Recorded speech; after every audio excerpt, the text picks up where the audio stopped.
Hello friends! I hope that you all have been doing very, very, very, very well.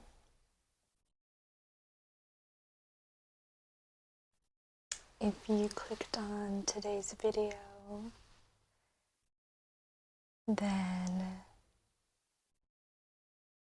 you are connecting with these beautiful new moon messages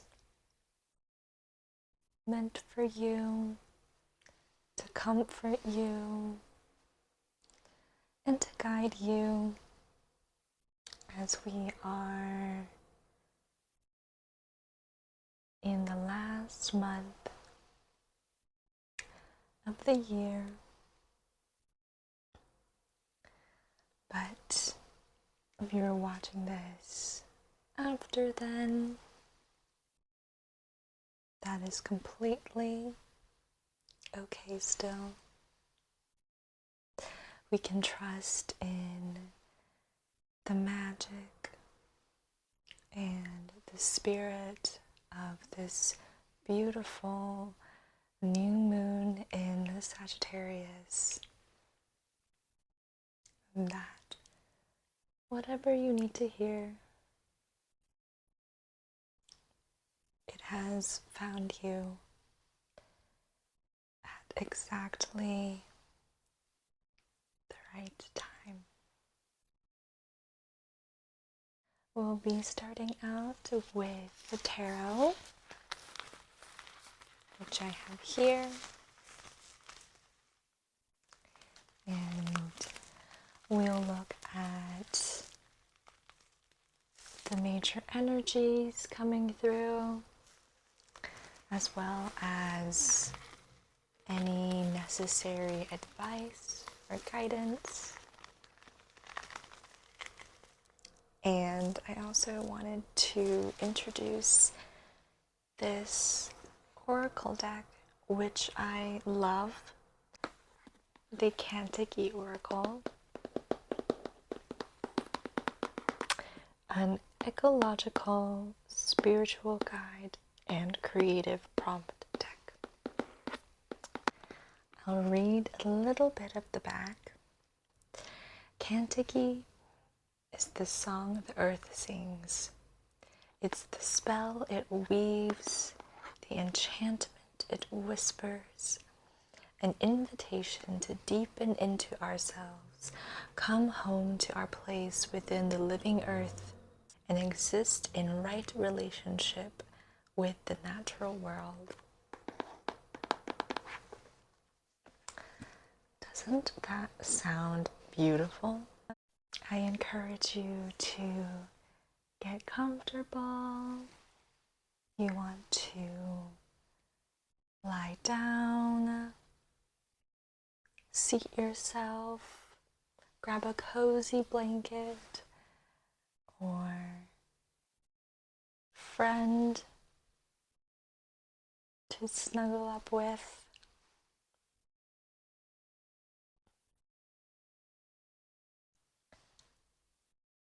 I have my cup of tea here.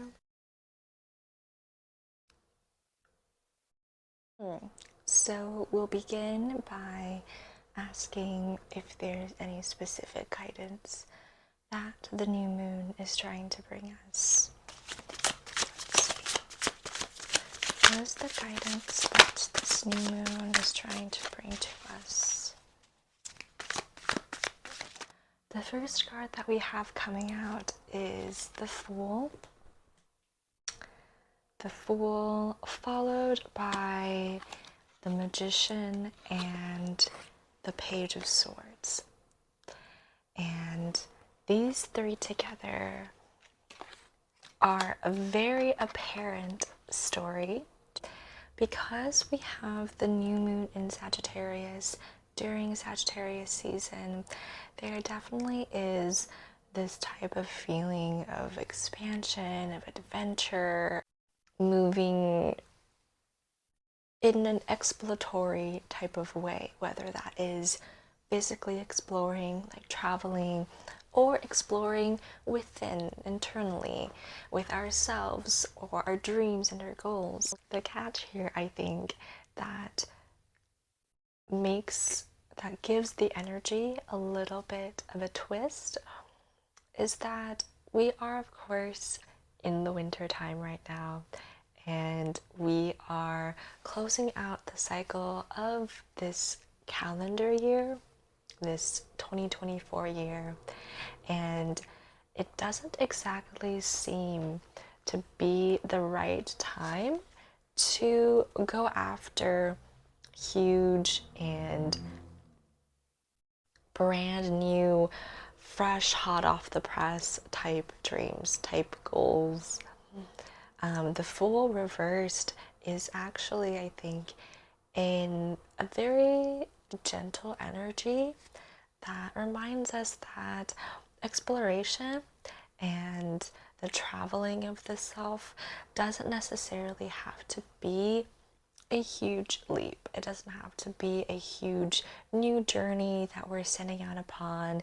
In fact, with this Fool in the reverse, this actually might be the time to really have some introspection, have the time to look inwards, definitely taking care of ourselves and coming back into the heart, into the self, and letting the self protect us, cocoon us, and knowing that whatever wants to come forward during this time period, what wants itself to be known, it will naturally reveal itself to you.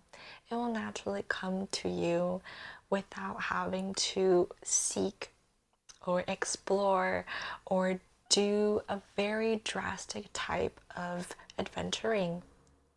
In fact, that's why I love the fact that the Magician is the card that is coming out here, because the Magician in of itself always reminds us that we have a lot of strength and power and magic within. That when we honor our duality of external emotion, thought, and ground down through our dreams with a sense of foundation and stability, what this really does is it helps us to remember that we have a lot of autonomy within ourselves. We have a lot more than we often think, power and ability to really control our perception of our reality, what our dreams are, how we're going to go after them, and really make things integrate into our regular waking life. The Magician is such an amazing archetype because it really allows us to take back our power and also take some time to really recognize where we might be just giving or expelling or letting our power be taken away or even kind of leached on to by other people. I think this is definitely especially apparent in the holiday season. You know, we are surrounded by friends, family, sometimes family that we love, sometimes family and friends that truly don't quite align with us anymore. And the Magician is here to remind us really that when we are faced in these types of situations, we don't have to simply just give up, give in, give away.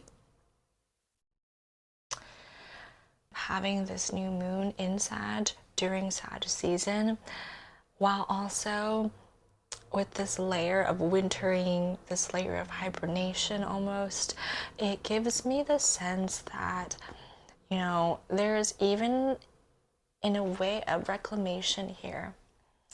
The archer, the explorer, goes out into the wilderness, into the unknown, and whatever situations arise, whatever situations occur, they have to be a strong adapter. They have to be flexible, approach things with the balance of what they already know and what might be new to them, what might be new information, new circumstances approaching, and understanding this balance.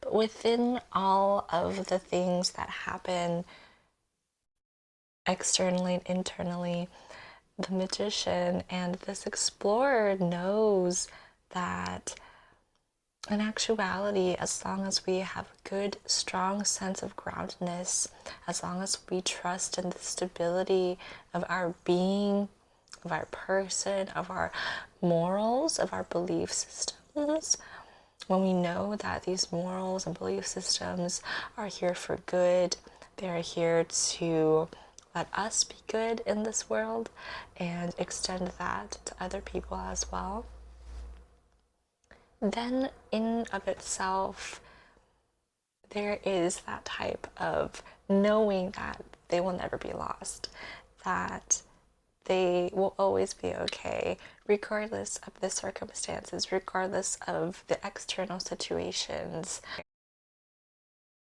When there is a very deep rootedness in the autonomy and the magic of self that comes from within us, then regardless of what happens, regardless of what journey or dream or stage of life we may be in, we can trust and remember that things will always be okay.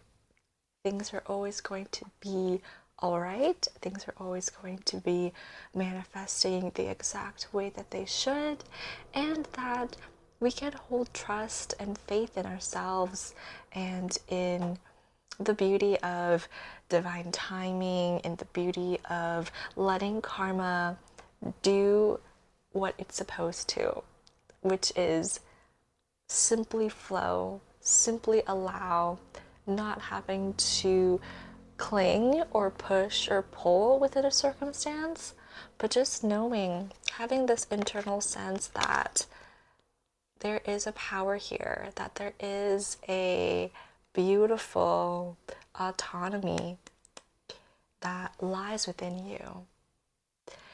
And with the Page of Swords here, to kind of round out these two different energies, I really get the sense that sometimes it is really hard to stay in this archetype.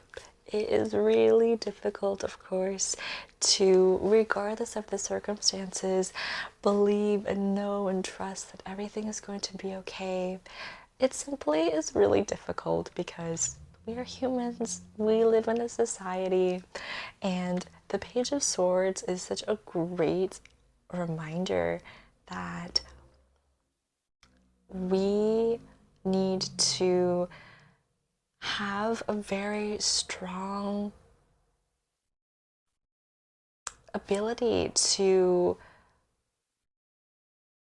sharpen our mental awareness when there are intrusive thoughts that come through, when there are certain belief systems or negative thought patterns that come through. The Page of Swords is someone who is just still learning, still a student, and figuring out how to create this type of boundary, whether that's our own thoughts, our own minds inside of ourselves, or boundaries in communications with other people, boundaries in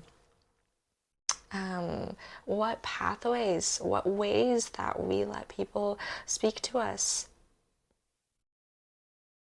what type of communication we allow to be let in, to surround ourselves with. And so we might really be in a state of learning that right now, of still finding the footing. But I love that the Page of Swords here, she has two beautiful swords. And what that means to me and what that says to me is the determination to go after it no matter what. It's not just one sword. There's not just one sword, one major focus, but really creating this sense of defense. Not in a way that is an encumbering type of boundary, but more so in a way that really makes sure that you are protected in a way that protects other people that you love as well.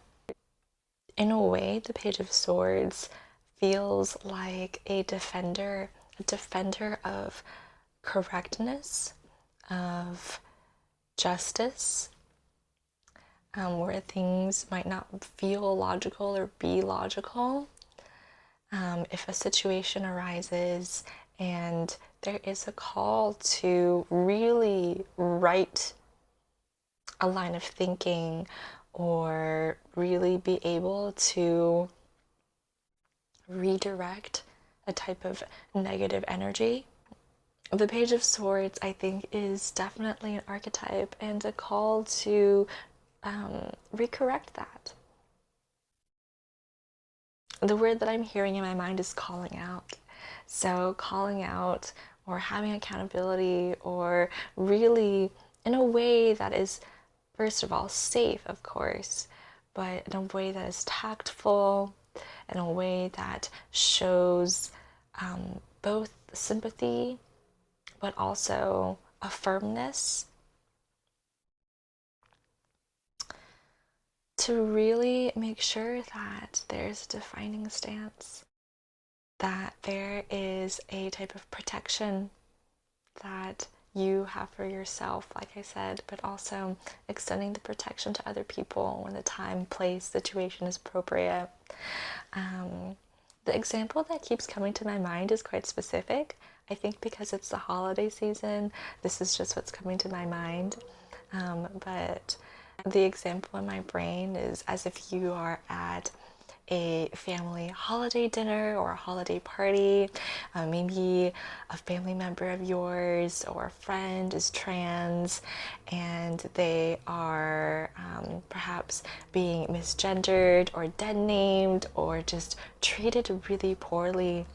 And the Page of Swords is an archetype that doesn't stand for that type of behavior. And also because she's still learning, she is someone who is learning how to stand up for herself, for others. And in this example, it would be, having that gentle call out or having that type of very tactful way of maneuvering the situation in order to have this accountability of like, oh, why are you being so mean to this person? Why are you not respecting this trans friend, this trans family member?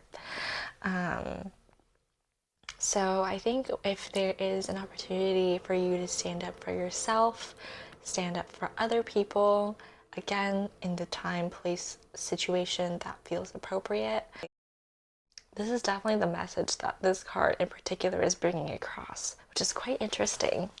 I think that these two together definitely play with the Page of Swords to really sharpen our sense of awareness, our sense and trust in the self, in the current journey that we're on, and really understanding that when we are going on the Fool's journey and when we are learning about our power, we do have to often tend to the weeds that grow within our mind, the weeds that are sprouting up constantly in different and always changing circumstances and situations. So I want to get a bit of guidance now. If there's any last advice for this period of time, we'll see what comes through. Is there any guidance that the moon wants to impart upon us? Any guidance, please, for this time period. Okay, so we have the Queen of Cups. Oh my goodness. And we have the World. Wow. This is beautiful energy. Okay, wow, my goodness. Okay, so the Queen of Cups, of course, is definitely what an invitation from the Page of Swords to the Queen of Cups. The Queen of Cups is here, of course, as a beautiful, beautiful invitation, an archetype that reminds us to tap into gorgeous, unconditional love. The advice here really is to almost develop a sense of mothering, of divine mother.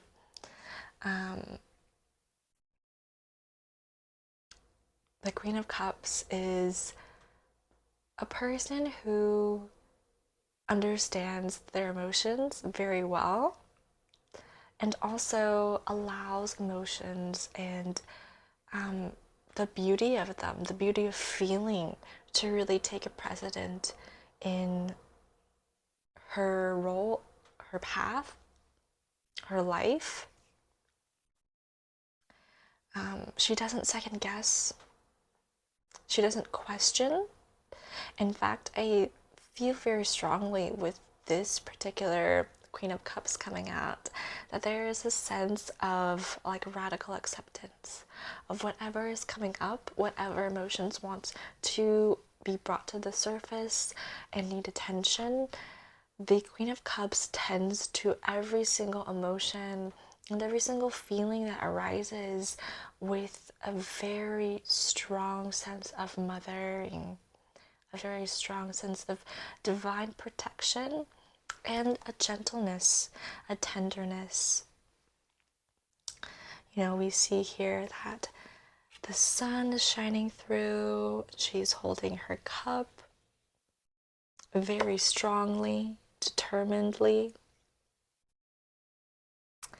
And I love this body of water that almost seems to be a part of her. That there is no differentiation between emotions that arise and the actual sense of self. In fact, the two of them together are interwoven and they cannot be one without the other. The Queen of Cups knows that whatever feelings come across within her are indicators and are guides. So the advice here really might be to have internal inspection whenever a certain emotion is being elicited, whenever a feeling comes up that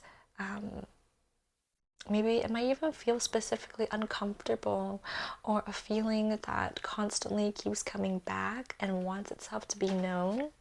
There is definitely a message here to listen very, very closely. There's a message here to really take your time to understand what these emotions are trying to tell you. And so this can be done through journaling.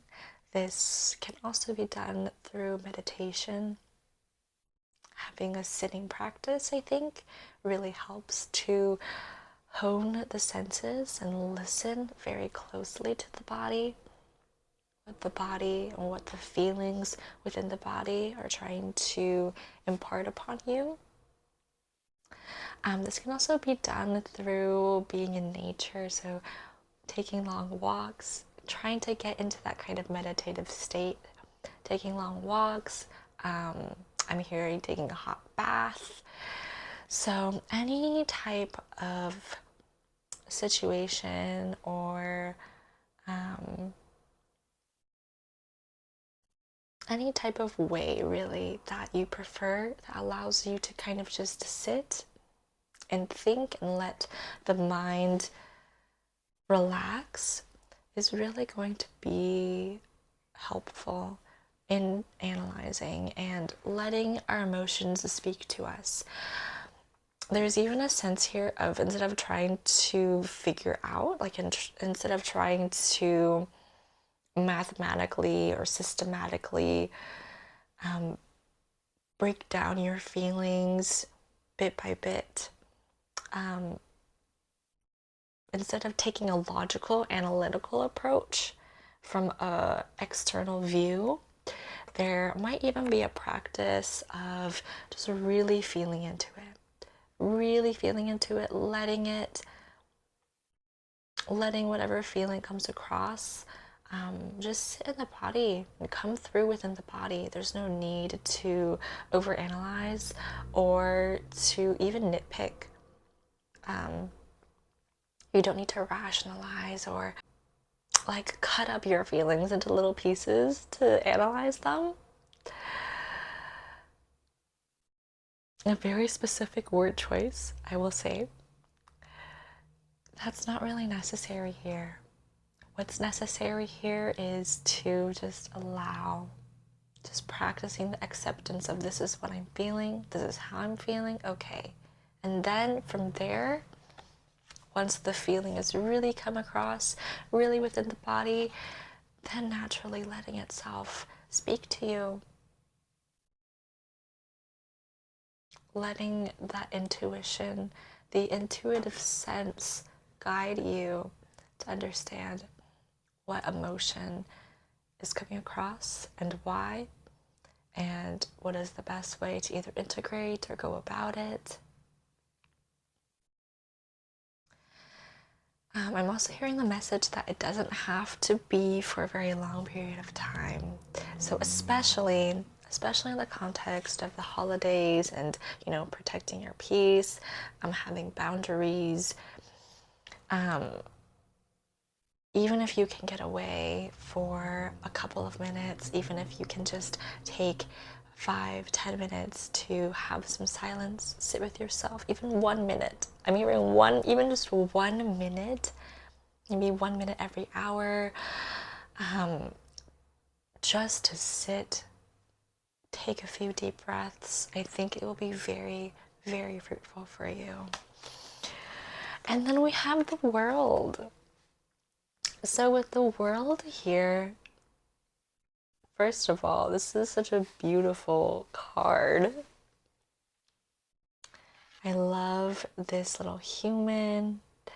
I love that they are within this circle that really feels like a vulva. It feels like they're being birthed into the sky with all the different protectors of the world and different realms around them. The world here as a card to provide guidance, I think, is really reminding us that there is so much to have gratitude for, that there is a lot of hard work and effort and time and patience and blood and sweat and tears that has led to this moment. The world is a culmination card. It is a card that talks about complete fulfillment, a full circle, a beautiful story that has come to an end. And with the Fool in reversed, it might not be the right time exactly to set out on a new journey. You might have an idea of what this looks like, but as of right now, it's not exactly the time to go after it with full passion, full gusto. At the time that I'm uploading this, it is also Mercury retrograde, so there definitely is this sense of, rather than just jumping right straight ahead into the next new thing, the world is asking you to reflect and have gratitude and appreciate, to really, really appreciate not just the external things around you, like the factors, other people, places, things that have led to your current status, but really finding a deep innate gratitude for the self. What did you create this year with your heart and with your inspiration, with this dream? What did you create? What did you really, really do? Whether that is an action goal, meeting a deadline, did you have internal work that you did this year that was extremely deep, extremely rejuvenating, and maybe really challenging and hard? Were there any opportunities that you created for yourself? Are there any ways that you're shortcutting and undercutting, undermining the degree of accomplishment that you have succeeded and surpassed at?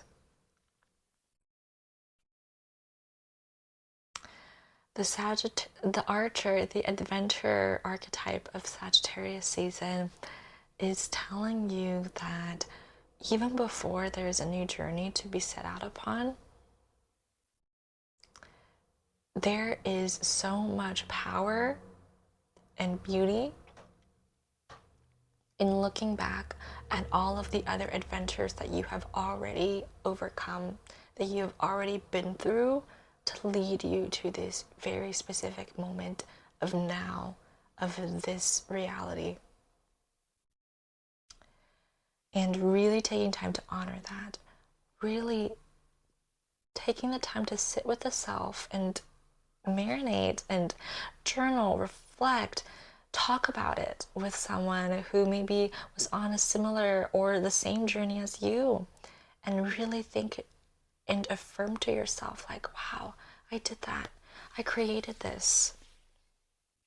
And yes, maybe there were a lot of external factors and circumstances that happened to fall into place, but because I trusted myself, because I believed in myself, because I had the emotional body, the plan, the inspiration, and the stability, because I honored my duality, I was able to create this.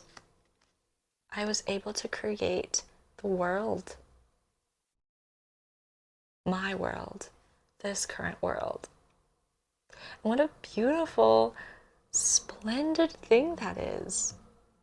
What a wondrous thing that is.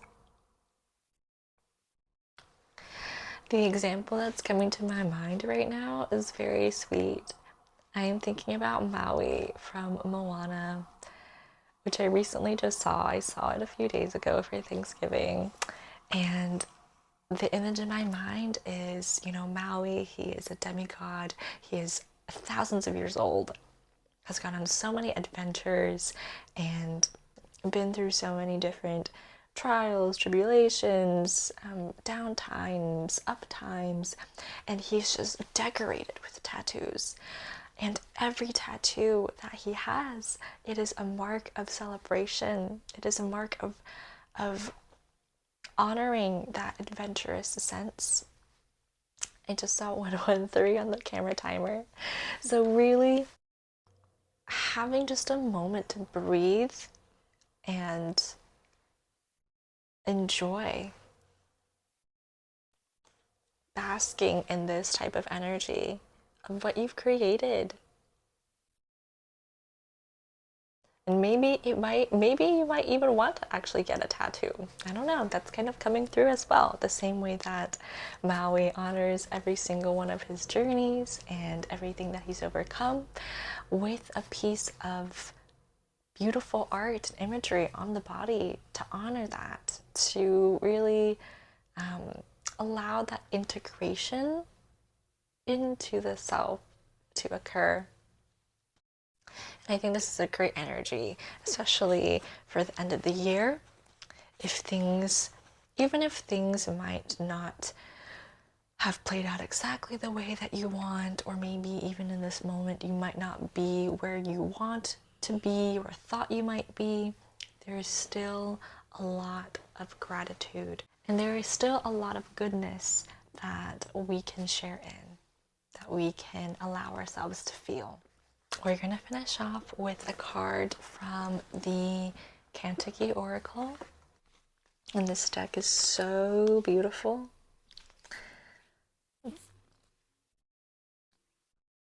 It's absolutely fascinating. I feel like it's kind of underrated, so we're going to use it today.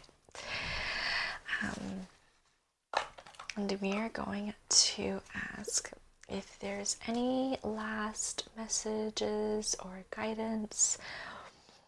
What do we need to know to really round out today's reading? Let's see. What do we need to know finally to end off this reading? Okay, perfect.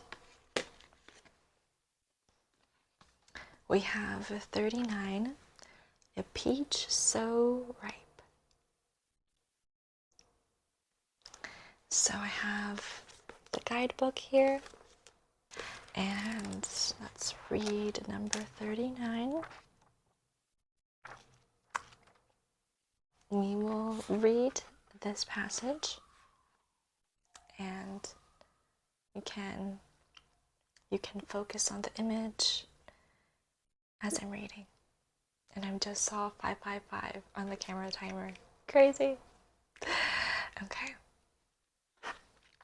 39. A peach so ripe.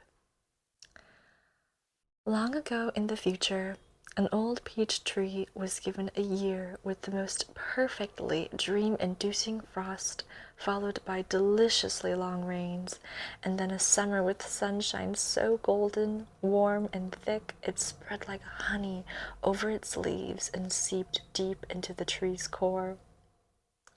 The old peach tree produced its finest fruit that year, and it delighted in a glowing and generous pride each time a bird, squirrel, or other creature partook of its glorious bounty. As the season wore on, each peach that ripened was eaten right on the branch, or plucked and carried off for savoring elsewhere, until only one peach remained. The nights lengthened and became chilly. The leaves of the peach tree hung downward and fell, some waxy and golden, some dry and earthy. Eventually, only the one peach and a smattering of brittle leaves remained on the otherwise bare tree. The old peach tree said to the peach, "Listen, friend, winter is coming, and I'm going to sleep soon. I can't hold you much longer. If by the end of this day you are not eaten or plucked, I'll need to let you drop. But never fear, my child. The worms and insects will enjoy you just as much as any larger creature." The old ripe peach understood and observed its last day on the old tree with care. A bird landed near it, but did not eat the peach because its belly was already full of plums. A pair of squirrels careened and dashed about on the old peach tree, but they scurried down its trunk without eating the peach, too busy in their mutual chase to notice the old ripe peach. Because this is a fairy tale, we must have a third contender for this old peach, and so as the sun was low in the horizon, a person lost in thought came wandering toward the old peach. Sprawling shadows wrapped the earth like dark ribbons reaching toward night. The person's gaze seemed to be on something far away in the land of not here and now. The old ripe peach eyed this person with curiosity. Would they notice the old peach, muffled in shadow? And if they did, would they be hungry and interested enough to pluck it? Slowly, the person drew nearer as the fiery hues of sunset painted the landscape violet and slate. The person paused by the old peach tree and seemed to be looking in the general direction of the old ripe peach. ... So the keynotes here are: the fullest potential has been reached. The moment just before ripeness turns to rot. Use it or lose it. Be it or leave it. Recycle. Is that not exactly what these two energies are together? Fullest potential has been reached. The moment just before ripeness turns to rot. Use it or lose it. Be it or leave it. Recycle. The symbology here is that nothing is wasted in nature. Fruit that falls to the ground uneaten will feed small land-dwelling rodents, insects, or worms. Whatever is left uneaten will decompose and become rich nutrients that seep into the soil and then back up into the plant that originally produced the fruit. The guidance here is that sometimes it's wise to hang on to things. Sometimes it's good to store things for that moment when they will be needed. Sometimes it's good to keep an unfinished project in the wings, waiting for that golden moment when it's time to bring it out into the world into a glorious finale of completion. Sometimes it's good to develop something in private, refining and refining and refining it. But when you are drawn to this archetype, it is no longer time to hang on. Either make use of that item or pass it on to someone who will make good use of it. Either bring some project to completion or scrap it once and for all, perhaps taking a moment to reflect first on what you learned and gained through your process with it. One further perspective of this archetype is that ambivalence is no longer an option. Like the peach, it's time to either pluck it and eat it or let it drop to the ground. Either commit more deeply to your current situation, relationship, or endeavor, or let it go. There are a couple of different examples of journal prompts, creative prompts, practices, and this is the last page of the ecological connection as well. It really feels that there is definitely the sense of completion, that there is a shift.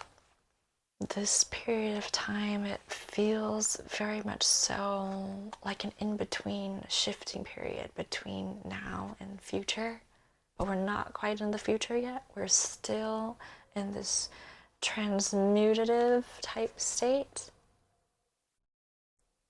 I love this card. I feel like this really round out everything as a whole. I just saw 434 on the camera timer, so it really feels very, very complete, doesn't it? To close out today's reading, we can take a couple of nice, deep, big breaths together.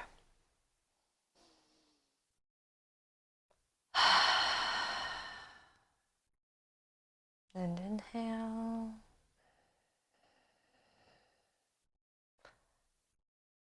And exhale. And one last cleansing breath in. And out.